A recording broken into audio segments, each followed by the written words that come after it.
If you want to work with high-end clients, you need to be high-end yourself, right? Guess what? Top firms know this. Studio McGee, Corey Damon Jenkins and Associates, and other leading interior designers don't just rely on mood boards and sketches. They use top-tier renderings to bring their visions to life. Because when clients can see the full picture, they say yes faster, with fewer revisions and more confidence. If you're still piecing together inspiration images from samples, hoping clients get it, it's time to level up your presentations. High-quality renderings elevate your brand, streamline your workflow, and help you close better and bigger projects. Want to present like the best in the industry? See why top designers trust Duke Renders. Go to dukerenders.com/Luann to learn more.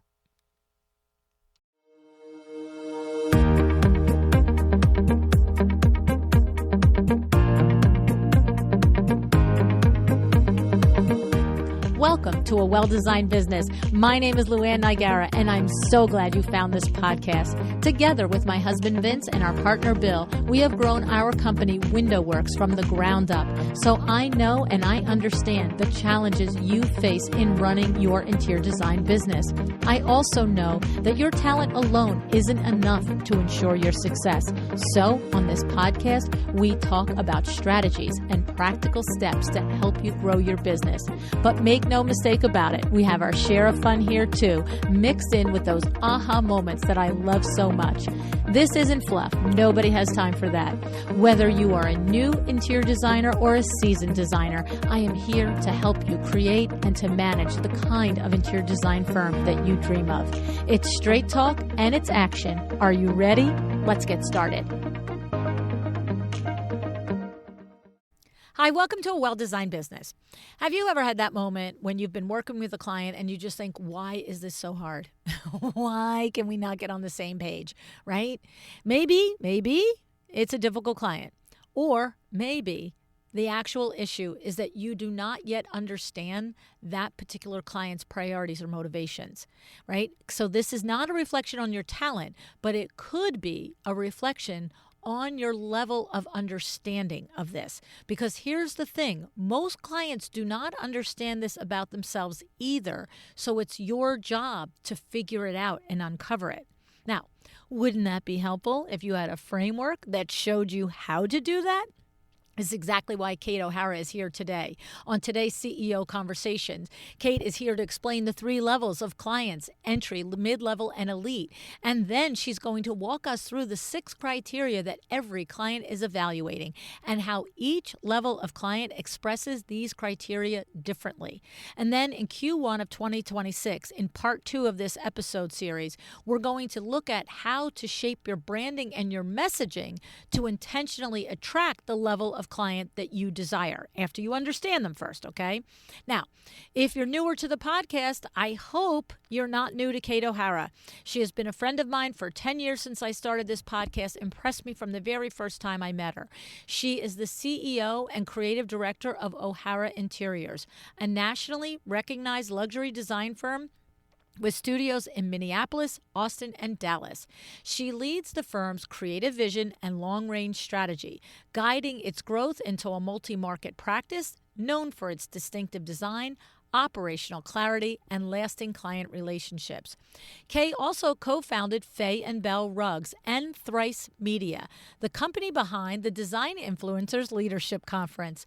Her work sits at the intersection of brand, business performance, and the luxury client experience. And if you didn't know by now, she regularly brings her expertise to us here at A Well-Designed Business. So today's conversation will give you a new lens for evaluating your clients, your business, your projects, and ultimately help you decide the direction you want to take as an interior designer. And if you're a notes person, get your notebook ready for this one. But also know that I have created a goodie for you, so that this goodie, you have outlined everything Kate and I discussed so you can revisit it anytime. You just go to luannigara.com/goodies. And before we jump in, I want to thank our sponsor, June Laloy. You already know Laloy Rugs. They have been serving the trade for more than 20 years, delivering personalized service and innovative design. From the same family, June Alloy expands into total home furnishings with a curated selection that puts quality and value first. You can browse furniture, rugs, lighting, wall art, and more, including collaborations with industry favorites like Heidi Collier and Drew Michael Scott of Lone Fox. As a designer, a trade member, you enjoy exclusive pricing and dedicated service that makes doing business a breeze. Visit junelaloy.com/trade to submit your application and get started today. That's JOONLOLOI /trade. All right, I am excited to have this conversation with Kate and for you to hear it. Oh my goodness. Kate O'Hara, thank you for coming back to A Well-Designed Business today. Thanks, Luann. I'm so happy to be here. And I really am. The internet is not our friend today. The internet is not our friend. Okay, we're going to try this again. We had a conversation in Voxer where you were sharing with me some really enlightening observations, not only on the clarification on the different levels of design versus the term luxury, but also you have identified the different characteristics or different deliverables or different traits that are important to the consumer at each of those levels of luxury design. Mm-hmm. And so I just was like blown away, as per typical as I am when I'm having conversations with you. And I said, we got to do it on the show. To set it up, I just am saying that you're going to describe for us 3 levels of design. This is not the definitive, statements on whatever. You're going to find yourself as you're listening, probably in one level or another, but your jobs probably go between the different levels at sometimes, right, Kate? Even in your own firm, mm-hmm. Like, we know that. I know with WindowWorks, when you describe them, I'm like, sometimes we're there and sometimes we're there. So don't get your, panties in a bunch if you're like, oh, they said I'm only this or I'm always that. And then I also just want to, before I have you describe it and it to us, I just want to say that you and I have established that we're in agreement that design by definition, interior design by definition, is a luxury service. It is not a service that anyone needs. People make a decision to spend dollars on it that aren't allocated to needs, right? Like, right. You agree with that, right? Yes, it's life enhancing, not life saving. And people at the point that they're hiring a designer, they have disposable income that they can choose how to spend. And this is something they're choosing to value, their home and their environment. Exactly.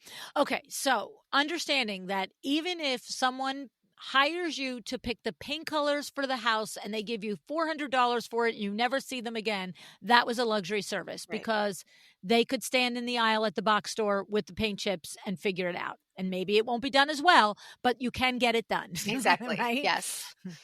Okay. So having said that, just give us the broad strokes in your mind of entry level, mid level, and elite level. This is what we're going to call them for purposes of this conversation. And then we're going to walk through the 6 areas that you have identified that are important to every consumer, but the differences of how that shows up, those areas show up in real practice with the different levels of consumers. Sure. I'm not doing a good job explaining it. You get us to it. Well, no, I think you have. There's, like you said, there's a million different types of clients. And so these are broad stroke generalizations, but I have found that for the most part, we can put our clients or design clients into one of 3 general categories. At an entry into kind of luxury design services, we might have a client who is calling for a paint consult, somebody who just wants a quick consultation. They want you to come in and style things. They might want you to come in and rearrange what they have, or they might even want you to go shop at retail stores.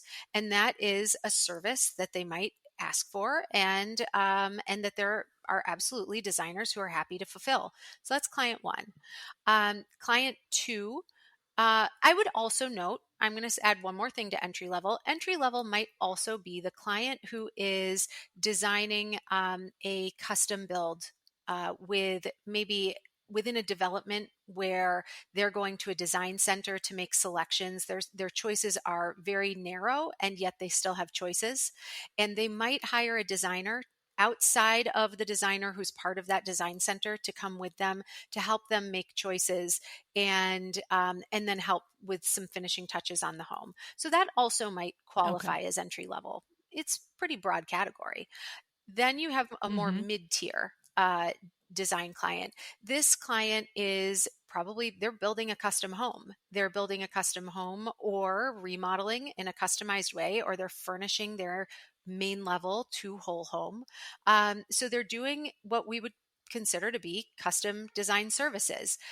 What makes this client maybe a bit different from an elite client is that when you're talking with them, they're still probably talking about their investment level first. They're still thinking about not wanting to exceed a certain number. They're that's the priority rather than a mere consideration.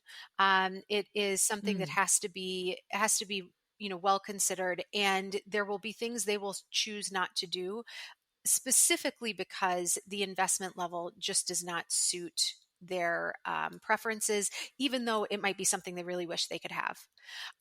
And then Okay. we move into kind of the elite level design. And this is where we're doing custom kind of at scale. This is the house where everything is customized, where there are very few kind of standard items that are being put into the house. This might be a, you know, 15 or 20 or more thousand square foot home, or this might be a project where this is the sort of project where you're sitting at the table with the architect and the builder before the plans are complete, like long before the plans are probably even started. You're really planning everything out. This is the client that's investing in an architect and designer at the same time, which some mid-tier clients will do, but not all. And this is the client who would rather put those Swarovski crystals on the back of their sofa because they like how it looks than worry about how much it will cost. They generally will prioritize their wants over their checkbook.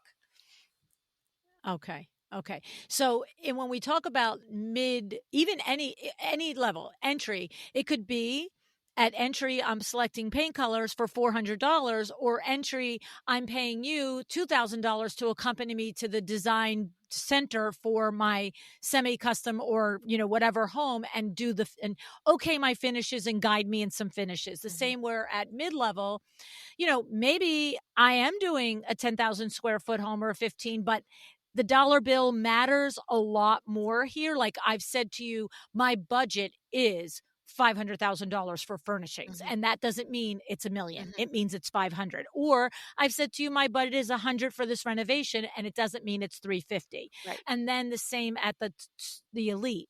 It could be a $5,000 home where every nook and cranny is custom tile, custom lighting, custom everything, or a 20,000 square, I said $5,000, 5,000 square foot, or a 20,000 square foot home where we are designing custom built-ins and banquettes and, Mhm. having, you know, Hubbards and Fords design the lights for us, right? Like we're Exactly. like literally making one of the kind, right? Yes. Okay. Yeah. Okay. So those are the three broad tiers and they make sense to me. And because we're not we're really needing a framework to talk about these tiers. They are a little fluid Mhm. within them, but I think most of us in the industry, if you spend a minute in the industry, it kind of makes sense. I can feel these tiers. Now, once we have these tiers, Kate, Mhm. this is the magic of the conversation that we had. You described to me the 6 areas where if we as business owners in the industry understand the priorities for each of these tiers within these 6 areas, that's where we can really start to run our company like a CEO because we understand the priorities at each level. So you have the expertise level, the style level, the exclusivity level, the trust level, the experience level, and the identity level. Mhm. So what you've described is each of these levels of design clients will show up differently in each of these criteria. Mhm. So walk us through that. Sure. So when someone is kind of entering into the luxury design space and they're at that early tier, they are looking for, let me just high level say one thing. As we move through this, you're going to find that things generally get a little bit more. Start a little bit more transactionally and move to more personalized and customized. And you're going to find that things start from being a client whose greatest scarcity might be the money they're spending, toward a client whose greatest scarcity is their time and how they spend it. So these two Mm. things wind up informing almost everything else. At an entry level, if we're thinking about expertise, the entry level client is going to look for somebody who feels approachable, somebody who isn't intimidating, and who they're not going to embarrass themselves to call and realize, gosh, I can't afford this. So they Ah. might be looking people up online and looking for Google reviews. They might be looking for word of mouth for people in their neighborhood. But in general, they're looking for a professional, just like they're looking for a professional when it's time to find someone to handle their landscaping. But Mhm. it is a more transactional type of conversation. Next here, when we move a little bit further along and someone's thinking, no, I'm investing now, and I am investing in my home, and I'm getting a customized experience. I now am looking for a little bit more industry authority. So maybe I'm looking to social media. Maybe I am looking to local home tours, but I want to see who some of the designers are out there with a little bit more of a local name brand, who I might Mm. feel like I might feel pretty proud to have had in my home. Someone who I trust, which we'll come back to, but I'm looking for a level of expertise that feels a little bit more than I'm just hiring a local professional. I'm hiring somebody who is known, who's probably won some awards, whose portfolio I've looked at and admired, who's worked with some professionals. They're doing a little more research. Um, at Mm. the top tier, um, a lot of these recommendations come from word of mouth. These are people Mm. who are hiring. Uh, they want to work with people who um, have worked with their friends and neighbors. But friends and neighbors suddenly means something a little bit different here, because their friend might be a friend who was really happy with the work that they did in Scottsdale. So they're going to go ahead and hire that person to come on in from Scottsdale. So they're less concerned about the locale of the designer. They're much more concerned with the caliber. So expertise comes to, where have they been published? Who have they worked with? They're not concerned with, are they local? And that's the same person that, well, we say a lot of times on the show, when you're in your journey of building your design firm, there's a point where the aspiration to be an AD isn't really relevant, right? Mm-hmm. Because if you get an AD but you have nothing else to go for, like the person who might call somebody at an AD is also probably going to know, oh, when you do the interview, you've also worked for XYZ and XYZ. Like there's some like feathers happening Mm-hmm. there, right? Whereas if you're in between entry and elite, regional press is great because that's that mid level where somebody's like, oh, in our pond, you're known, right? Mm-hmm. And I'm not, I'm like you said, like money is more important here on the lower sides versus the higher. So I want in the middle, I want the best that I can get, but it's like I'm not going to fly you in from across the country just because, you know, Yeah, less likely you, to do that. You're right, still looking for some right, value for your investment, and right, if I'm mindful of what I'm spending, is it worthwhile to fly someone in? Occasionally, but not always. So that's right. kind of. Because I'd rather have that in my kitchen appliances or in my selections. Mhm. I'm not going to allot that money. That money means something to me at this level. Exactly. Yeah.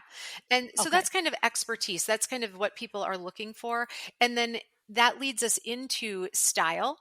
And I Okay. think that style is a kind of a fascinating look because at the psychology of these clients, because the at the earlier tiers, you have a client who's a lot more risk averse. And the further along you go, the more you reach clients who have no real risk aversion. And then eventually you reach a client who has like no risk aversion, but they might have a really clear sense of what their likes and dislikes are. So it makes for a few different points along the way. So at the beginning, when you're talking about a client who is really aware of what they're spending, this might be the first time they've ever worked with a designer and they're hiring you to work for 5 hours on some paint consults and styling, just doing a little bit. They want to know exactly what they're getting out of it. And in terms of style, they want it to be familiar. They're not taking a risk with what they're doing. They want familiar. Mm. They want it to be something they've seen before and now they get to have. When you move up to kind of a mid tier, now clients are still taking inspiration from what they've seen before, but there is an expectation that it will be molded and crafted into their lifestyle, molded and crafted into their likes and dislikes. He's 6'6", she's 5'2". We need to accommodate for these different heights in this home while still achieving this, this aesthetic, these sorts of levels of personalization. As we move into the more elite tier, here we have clients who really don't care what's in the magazine. They really don't care what other people have. They want to have a unique and designed space. They really prioritize that. And what is interesting at this tier is learning whether their priority has more to do with aesthetic or more to do with their lifestyle, because it is not Mm. uncommon for at this top tier client. Some of this is regional. I've found some clients are willing to invest a ton of money. They have no problem with that. That's not the concern, but it has to suit their lifestyle. It has to suit the fact that their Mm. dogs are allowed on the sofas, and so they'll still care about certain things that you might think, why you don't care, why would you worry about that? Well, because it's got to suit their lifestyle. So they will invest tons of money on the pet room because they have pets, or the golf room and the golf simulator room because they have that. But they also want to make sure that it's, good for lake living or for the grandkids and so on. And then you'll have others who really just love the art of design and love the statement that design can make. And that is the investment. It's the aesthetic over and over again. So Mm. those become two important characteristics. And what you find between the expertise and the style is that your role as designer shifts from being someone who is validating and saying this is good to leading and saying this is what it's going to be. And those are two Okay. different roles that you start to play over the course of that scope. It's interesting because, when I think back all the conversations I've had with designers, without this explanation, Mhm. I can picture, and you probably can too, conversations where you've heard a designer say, why won't they just let me do what it should be done? Like, right? In other words, when you're at that entry and mid level tier, it's sort of like, they asked me to design the most beautiful thing and I did, and then they nixed it. And Mhm. it's because now comes back that what you said in the beginning, which was really telling, is their needs go from their greatest scarcity is money to their greatest scarcity is time. And I think about times when, as the consumer, you're between places, right? Because you might make the value judgment for the car. The car could be, we need a $90,000 or $100,000 Porsche, but I also said I wanted a wine cellar. And when you quoted that out at 45K, maybe we'll have a wine bar. You know what I Right. mean? Like, they're making value Yeah. judgments, whereas the elite is just like, I'm going to make the list of things I want. And as long as you lead me and you give me your expertise and you deliver the style I want, the answers are yes, yes, and yes again, Exactly. right? Exactly. And Like, I don't again, have to choose between the car and the wine cellar. right. I The wife wants the wine cellar, the guy wants the car. That's what they're getting. Exactly. And along this whole Right. spectrum, they are all still luxury clients, right? Right. They Yes. absolutely all are. Yes. Still hasn't changed. Yes. So we've talked about expertise and style. Then we move into, what do we move into, Luann? You tell me. Do we move into Oh, let me go to my other screen. We move into exclusivity. exclusivity? Okay. I know, switch my There page. we go. So I touched on this a little bit. I touched on this just a little bit. At the early stages of moving into luxury, exclusivity can be a little bit intimidating. It can be a little unnerving because the more exclusive you are, the more expensive you are, right? That's the perception. So by the time Right. when someone is first getting started, they might want the service itself is exclusive enough. They actually just might want the Mm, reassurance of approachability. There doesn't really need to be a velvet rope. The velvet rope is the luxury of the service alone. As you right. move into the more high end, like truly, ultra high net worth individual, their exclusivity starts to become important because this is somebody who could have, roughly speaking, they could have just about anything that they want. So if they're going to invest in something and they can have anything they want, they generally want it to feel unique. They want it to feel special and unlike what others have, as opposed to a client entering the luxury market who is actually seeking what others have, right? They're looking to achieve Right. what they've seen others achieve. So it doesn't need to be so exclusive. Once you hit that high end client, the exclusivity, the lack of access that other people have to it, it's not, it's almost taboo to talk about. It sounds bad to say, but it's really not. When you think about the psychology behind it, I can have anything. So if I can, why not have something that you don't see every day, that you can't find other places? Right. It starts to kind of make sense. In And again, a lot of the clients looking for this would not be able to articulate that this is what they're looking for. It's just where they wind up landing.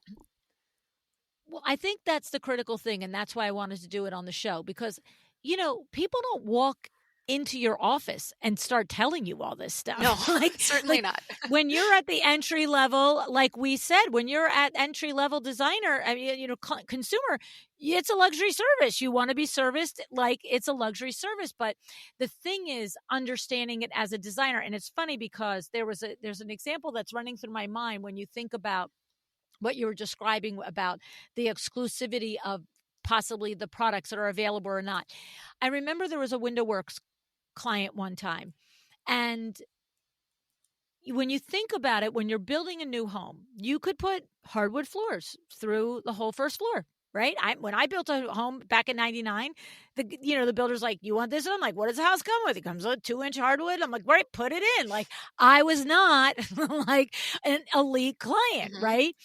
Just having a house built for me was special. Yes. That was luxury, right? Hmm. But I was not. And then the thing is, and I know over the years I've met through the years, and that was the thing with me when I was building my house, I saw all these different levels. Hmm. And so I remember him saying, well, we could do a marble floor entry. And I was like, yeah, well, how much is the difference in that? He's like, blah, blah, blah. And I'm like, yep, that's not my budget. Like that doesn't matter to me.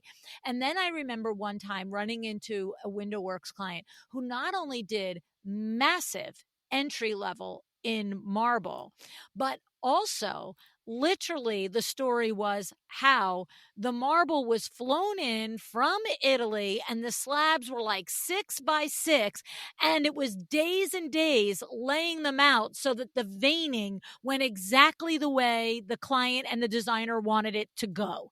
And I just thought, yeah, we just threw 2-inch hardwood oak in there. You know what I'm saying? Right. Like, and so like that's what you're saying. It's like entry level, we're going to take what we get, whatever. I'm being facetious here, right? But mid level, it's like, yeah, aspirational. I kind of would love, marble in my entryway. So we're going to do 24 or 12-inch squares, and that's going to be, ooh.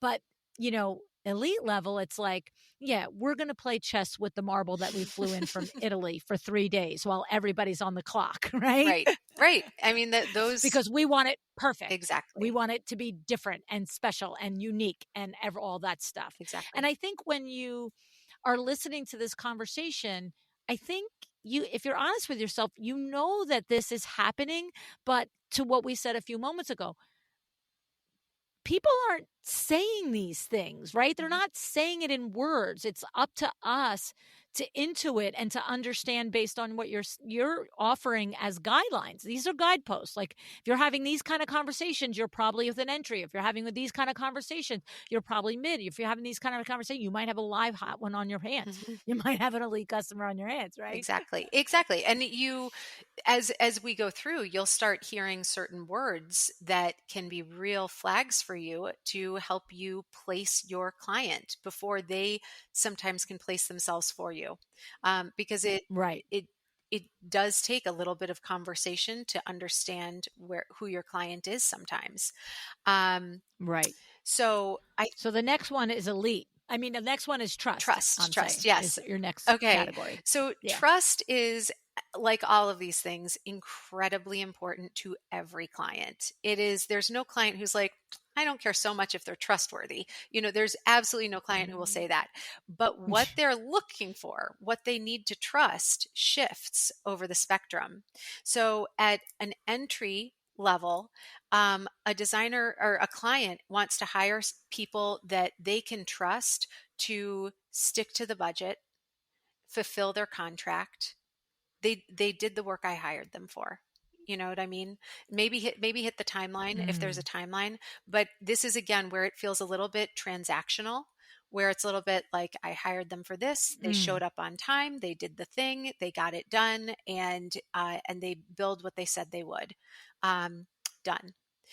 As we mm, move up in scale and investment, now clients are starting to care a little bit more about how they're able to trust a designer in their home, because the designer may sometimes be mm, in that home when they're not there.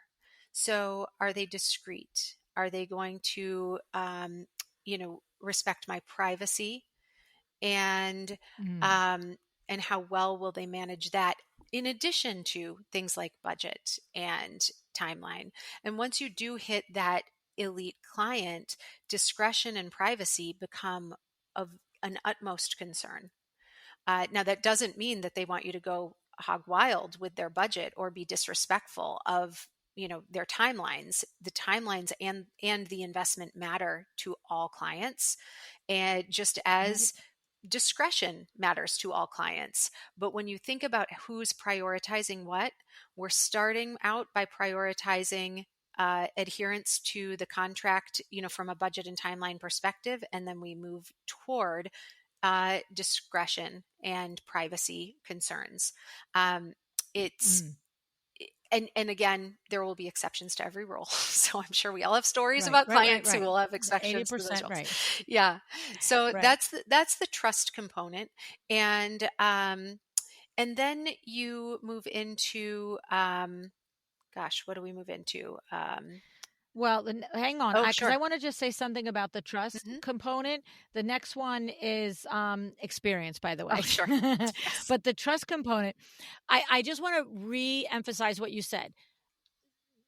Trust to pay attention to the budget, trust to fulfill the contract, and trust to the timeline is built in for all three, Hmm. right? Yes. That's like we're not saying that once you get to elite, they don't care if you told them it was 1 million and you build them 2 million. That we're not saying that. We're not saying that. We're saying, they're not as concerned between 1 million and 1.4 or 1.2 as they are because they know they've made the decisions along the way to decide to like lay out the tile from Italy for 4 days with everybody on the clock, right? So there's awareness there.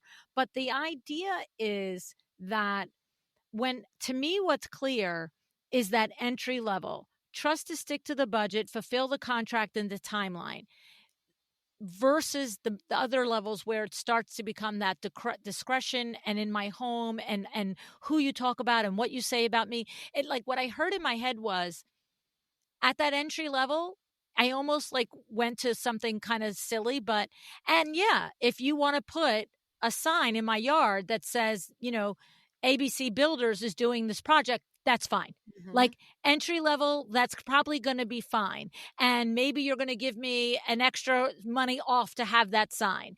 But when we get to the top level, they're going to be like, no, ma'am, you are not putting a sign in my lawn that says ABC Pro is painting and XYZ plumbing is here. And you know what? I don't care if I can take 10% off the project, if I can have 16 signs advertising all the trades in my yard, right? It's like that kind of a thing, right? Yes. Yeah, absolutely. Yeah, we Yeah. might still want to have a sign in the yard of a super high end client, but it will be handled a little bit differently if we're going to ask for Yeah. that. It absolutely will. Um, no, you're reading it just right. It's not that these things aren't across the way important to everyone. It's that just how important they are starts to shift. Um, and Yeah. as you move toward experience, you'll see the same thing is true. So by experience, I'm not talking about your designer experience. We kind of covered that earlier in expertise. Mhm. I'm talking about the type of experience the client expects to have. So, Kate, the final thing that we're going to discuss is experience and walk us through what this means. Okay, so we're talking about client experience here. This is really where we're thinking about what sort of service are you offering the client from start to finish? And this informs a little bit the relationship that you have with your client. So, at an early entry level client stage, you have a client who is maybe working with a designer for the first time.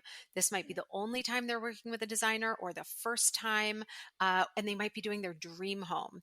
So Mm, they need a lot more of a walkthrough of this is how it's going to work. This is how we do things, and now we do the thing. It's a bit more kind of one, two, three transactional. There's some education involved, mm, and there is also a real challenge to this level of client because everything feels very risky to them. Every decision they mm, make may be the only decision they make about their living room for the rest of their life in their mind. Whether or mm. not it's In their true, mind. that's how it Yes. feels. And so Right. everything carries this heaviness. And this is the client who often you struggle to have make decisions. And it's why they like less risky design. And it's why your role is often in reassuring them. So you wind up having this sort of transactional, process driven experience. And yet your relationship with them is very much that of reassurance and kind of giving blessing to the things that they maybe have already thought that they would do. Mm, When you move from there into a mid tier, there it becomes a little less transactional, but frequently you're still educating about the process. It still might be relatively new to them. Maybe they've worked with a designer, but to a lesser degree before. And here you're starting to personalize things more because now you're working with a client who you are going to be with for 6 months, a year, 2 years. I mean, these are lengthy projects. So now we're creating more personalized experiences around them. We're getting to know them. We're getting to know when the birthdays are and what their favorite things are. And we're getting to know the family. And so you're able to craft a bit more of an experience. You're starting to think maybe about gifting and what would be a meaningful gift to this client and so on. And then you move into this top tier client. This is now, we have now shifted to the client for whom time is their greatest scarcity. So mm, they want their time spent as though they're at the spa, right? Their time should be well spent, and the time they're spending should feel fun or relaxing or mm, enjoyable. So they're no longer just here for the transaction in the home, they're here for the full experience. So this is where you know them well. You know that he hates country music, so it's not playing when they walk into the building. And you know that she loves a latte, and so you've got that ready for her, and you have a really buttoned up process. You understand who is the decision maker and who is the one who's going to hem and haw a little bit. You're going to craft the experience around them. How many choices are they looking at? That'll depend on them. How many, before it was all here's how we do it, this is how we do it. Now we'll arrange things a little bit. We will modify our process to suit this client because the experience for them is as important as anything else. And mm, this is the client who we will find ways to stay in touch with in a particularly personalized way.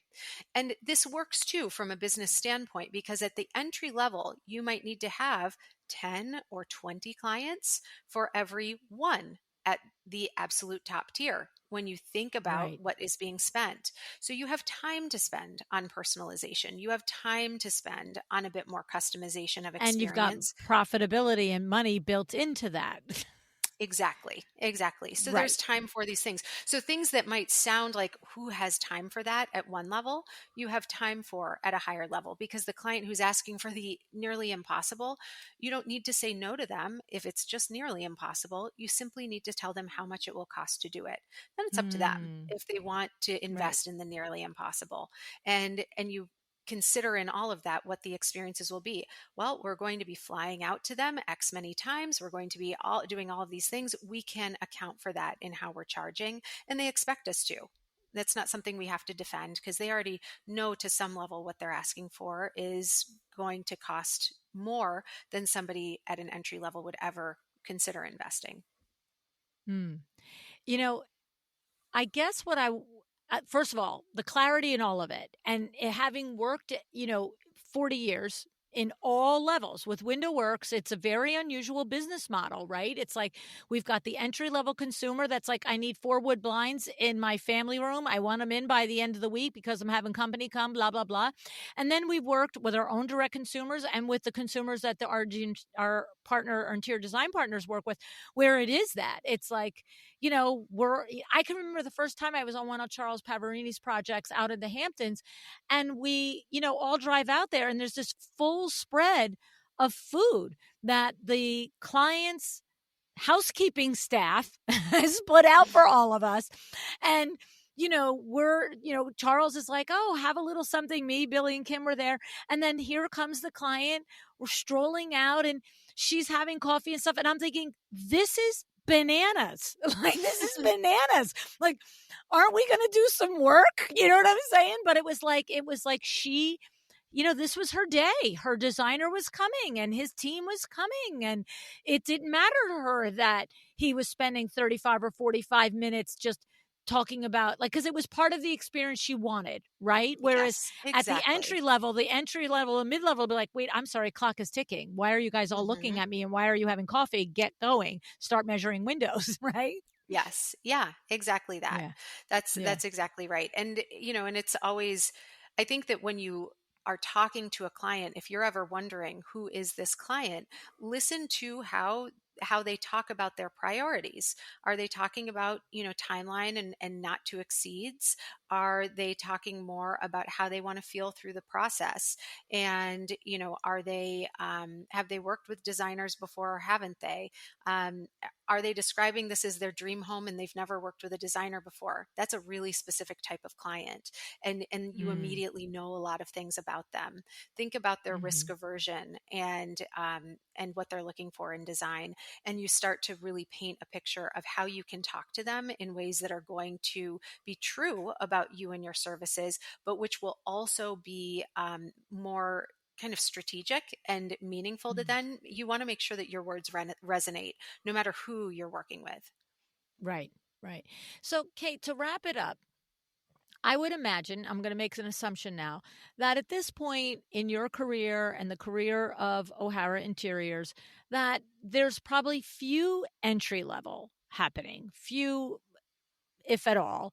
But I would imagine that there's a good mix of mid and elite at this point, it seems to me. And maybe you're more to elite and less mid level.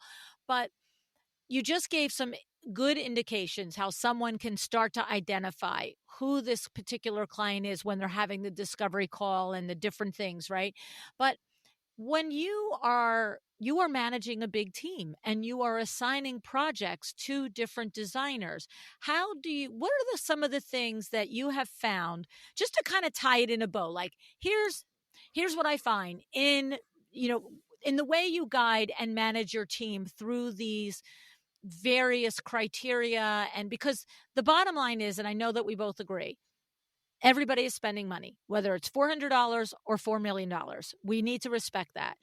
Hmm. Um, but when you think back, like you're talking to your peers now, you're talking to your CEO peers that maybe are just here and being like, "Oh, I'm hearing your clarity, what you're saying." What are the guide rails, or what are the like, "Oh, this was a challenge for me. Before I really have clarity on this, this was the thing that would trip me up, or this is the thing with my team now. I'm still saying, hey, hey, hey, let's understand this. Let's remember that." I don't know what I'm looking for, but I know that you're actively Well, managing and CEOing every day, is what I'm saying.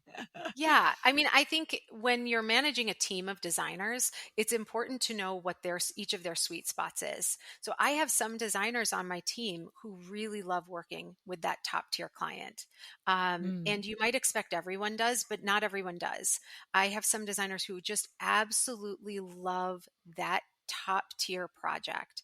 I have others who really don't, who would really prefer to work mm, in that mid tier range, or if they're going to work in that top tier range, they want it to be a remodel, not a build, or they want it to be there. They know specifically what they want, and we talk about it. We have a conversations, mm, not all the time, but we check in, at least a couple times a year and talk about what is the ideal, because sometimes it shifts.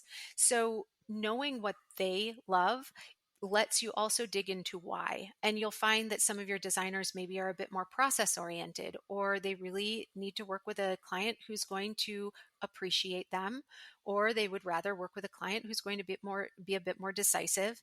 In knowing this about my designers, I can do a much better job of matchmaking them with clients by personality, but also tier. And I think additionally, when you are talking to or thinking about your clients themselves, you may find that you can start to pinpoint who are um, who are the right clients for your company. And you may mm, have an easier time saying, I don't know if we're the right firm for you, when you start to determine who you want to target.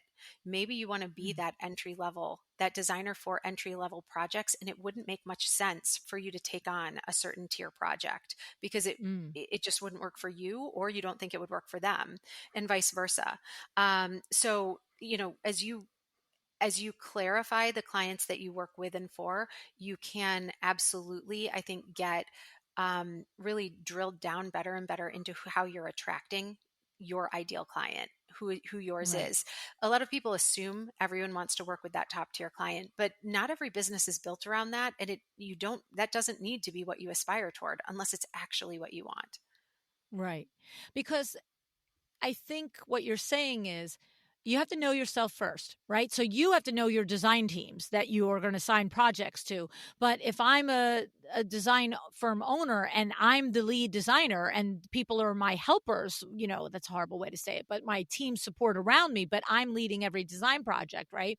It's, it might be that I had somebody say to me in an interview earlier today, there was things going on with the tech, and there was time thing with the other person and stuff, and she said to me, and I said, I need to ask her to change the time, and I said, I'm so sorry, the one meeting ran late.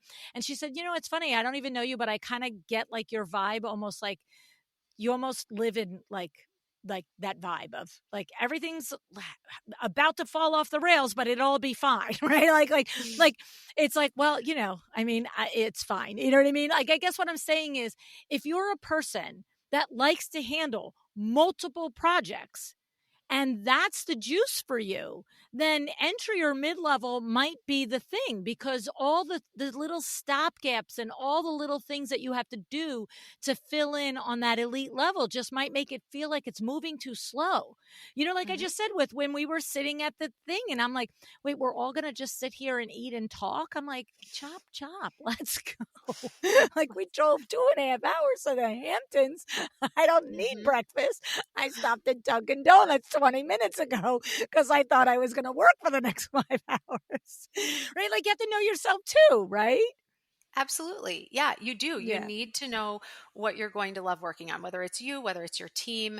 And then you can really start positioning your services. You can start thinking about the language you use in your branding. You can start thinking about how you talk to clients on your website and in first appointments. Y- it's all becomes part of the language of the client, once you have a clear sense of who you're trying to attract. Okay. And then the thing is, that's what we're going to talk about next time. So, Hmm. homework for this time is to listen to this episode if you need to listen to it again and really figure out, like, do you have all three kinds of clients? Do you have only two of three? Do you have only one of three? Are you servicing the type that you want? Maybe you're in one and you want the other. And next time when we talk, we're going to talk about, once you have that clarity, how do you do all of that branding and messaging to pull in that? Because I think a lot of firms, I think it's just a knee jerk reaction. I want to work with a higher level client. I think I want to work, like, I just think that's a natural knee jerk reaction. But if it's true for you, great, then you do. I find that's the biggest thing.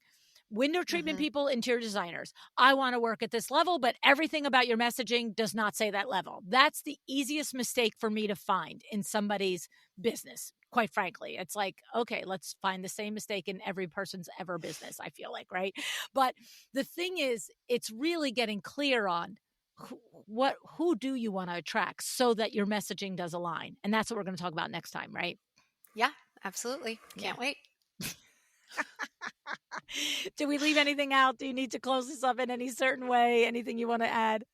Oh, no, I think we covered enough for today, and there'll be more next time. Okay. All righty, my friend. Thank you so much for doing this. I love this whole thing. I just think it brings so much clarity, but I appreciate that you walked us through all of it, Kate. Thank you. Well, thank you, Luann. I appreciate it. It was fun.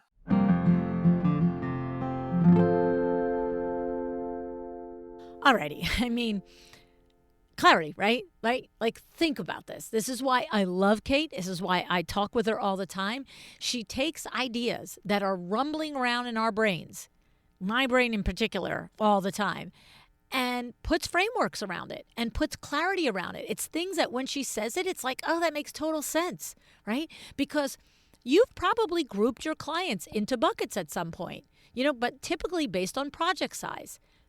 Now go back and look at them again through this lens, because this level of clarity and understanding how the clients in the different buckets think, feel, operate, and what they are looking for is brilliant. I know I was running through my mental Rolodex of the clients that I had over the years in WindowWorks, and I could see them start to line up. And it wasn't the criteria of the project size or the criteria of their objective wealth. It's the way they approach a project and what it means to them and the way they filter these criteria. I just love this. If you were scrambling to take notes, don't forget we've got that goodie, okay? It outlines in the goodie the 6 areas that Kate talked about today: experience, exclusivity, trust, expertise, identity, and style, mapped across the 3 client tiers, all with Kate's insights attached to it. So head over to luannigara.com/goodies to download yours, all right? Now, before you leave me, let's take a look at some of the takeaways. First, remember, here's the thing. Your client doesn't know any of this. They do not know. They're not walking around thinking about what level of client they are through this lens. And they might know their priorities when you speak to them or illuminate them, but they're not sitting around with the grid saying, hey, here's the things that matter to me, put me in this bucket, right? So you can't ask them, what are you looking for in terms of trust, right? Like, they're going to look at you like, I'm looking for 100%. What do you mean, right? So the framework helps you figure this out.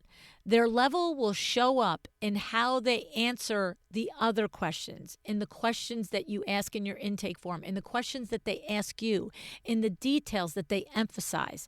You're going to have to dig for it, but that insight, once you've got it and you start to look at Kate's criteria, her grid, it will guide you to where they belong, right?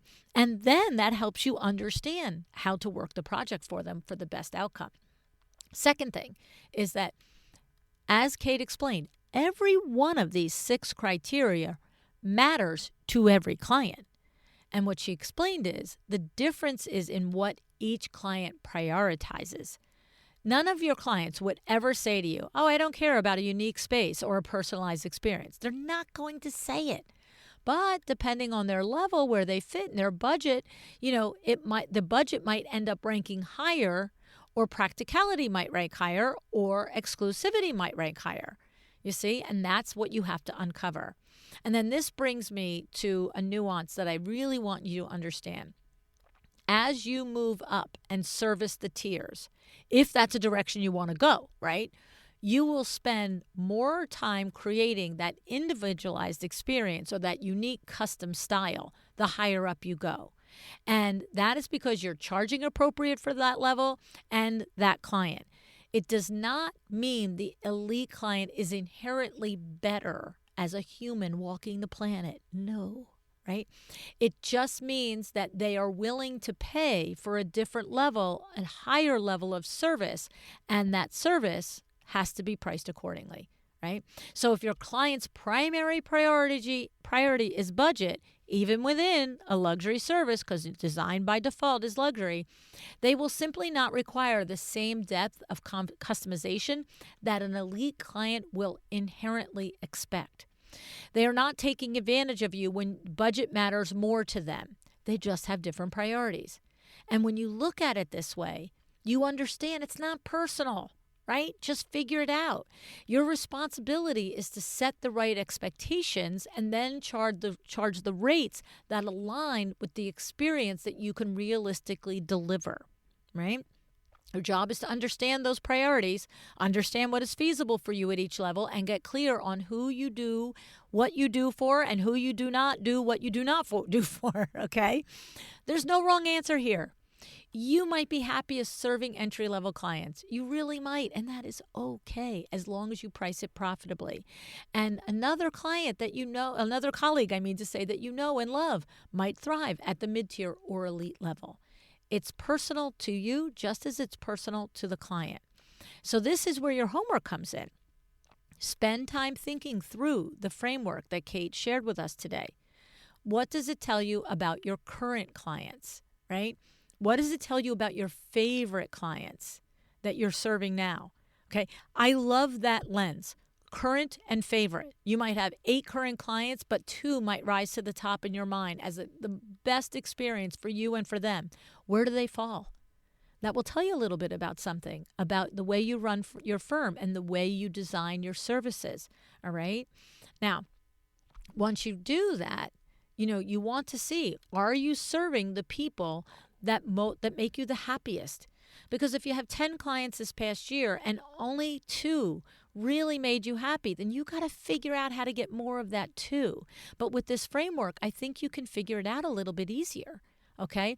And then in the next installment of this CEO Conversations with Kate, which will come up in Q1 of 2026, we're going to talk about how you attract the client in each of those tiers. What do you have to do to attract them? And just in typical Kate fashion, it is very straightforward, very easy to understand, makes you feel like I should have known that before you said it, but I didn't, okay? And it makes it so that you can create a plan. I love it. And these are the insights, the lessons, and the strategies that she uses every day to lead her incredible business and her team. It's worth studying, which is why I do it up close all the time and then bring it to you. All right, so grab the goodie, dig into the framework, start understanding your clients more clearly, and keep your eyes open for part 2 of this conversation with Kate in Q1. Kate, my friend, love and adore you. That's all I can say. Every day of every week, whenever we talk, I learn something, and I appreciate you so much for sharing your expertise here with me and everybody else. And thank you for showing up. I appreciate that you do it. Decide to be excellent.